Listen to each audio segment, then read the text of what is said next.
उत्तराखंड विधानसभा के बजट सत्र के दौरान कैग की रिपोर्ट पेश की गई। कैग की रिपोर्ट से कई बड़े खुलासे किए गए हैं। स्वास्थ्य सेवाओं से लेकर कर्मकार बोर्ड तक में बड़ी गड़बड़ी पाई गई है। सरकार के बिना इजाजत के ही करोड़ों रुपए खर्च किए गए हैं। देखिए रिपोर्ट। उत्तराखंड विधानसभा में पेश कैग रिपोर्ट।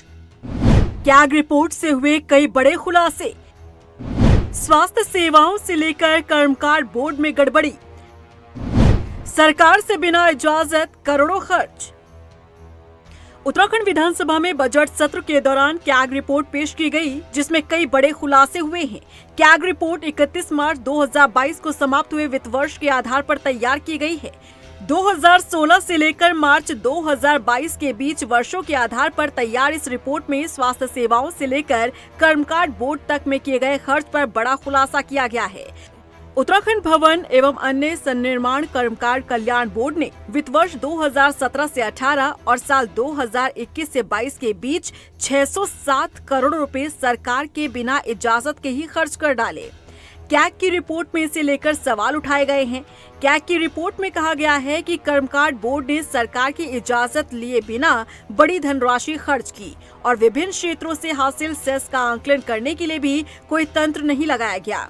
वहीं इस रिपोर्ट में स्वास्थ्य सेवाओं को भी अलग अलग बिंदुओं पर परखा गया है, लेकिन इस रिपोर्ट में दिए गए तथ्य और विभाग की मौजूदा स्थिति में काफी अंतर नजर आया। रिपोर्ट में डॉक्टर, नर्सिंग स्टाफ और कर्मचारियों का जो आंकड़ा दिया गया है, उसमें आज की स्थिति में अंतर है। वहीं उत्तराखंड के 3 सरकारी अस्पतालों में मरीजों को एक्सपायर हो चुकी दवाएं 2 साल से अधिक समय तक बांटी जा रही थी। कैग ने सार्वजनिक स्वास्थ्य सेवाओं के प्रबंधन पर तैयार रिपोर्ट में इसका खुलासा किया है। रिपोर्ट में कहा गया है कि दवा भंडार में मानकों का पालन नहीं हो रहा है। 14% के करीब दवाएं पानी और गर्मी के पास रखी गई हैं। अस्पतालों में दवा उपलब्धता की स्थिति भी खराब पाई गई। उत्तराखंड में सुपर स्पेशलिस्ट डॉक्टरों की भारी कमी को देखते हुए कैग ने इसके लिए नए सिरे से नियम बनाने की जरूरत बताई है। पहाड़ी इलाकों में 70%, जबकि मैदानी इलाकों में 50% पद खाली पाए गए हैं।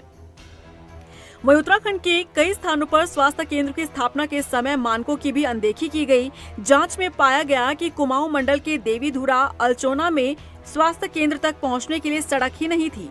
वहीं कैग की रिपोर्ट में सरकारी विभागों के बजट खर्च के तौर तरीकों पर भी सवाल उठाए गए हैं।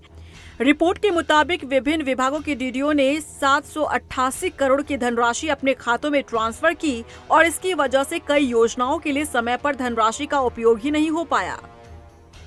कैग की रिपोर्ट में वन विभाग में भी बड़ी गड़बड़ी पाई गई है। वन विभाग में कैंपा फंड के तहत क्षतिपूर्ति वनीकरण के लिए गलत भूमि चयन किया गया। इस वजह से प्लांटेशन का सक्सेस रेट सामान्य से करीब आधा तो रहा ही, साथ ही इस भूमि में सुधार के नाम पर कैंपा के करोड़ों रुपए के फंड का दुरुपयोग भी हुआ है। वहीं कैग ने अपनी इस रिपोर्ट में विभागों को कई तरह के सुझाव भी दिए हैं। रफ्तार मीडिया के लिए देहरादून से ब्यूरो रिपोर्ट।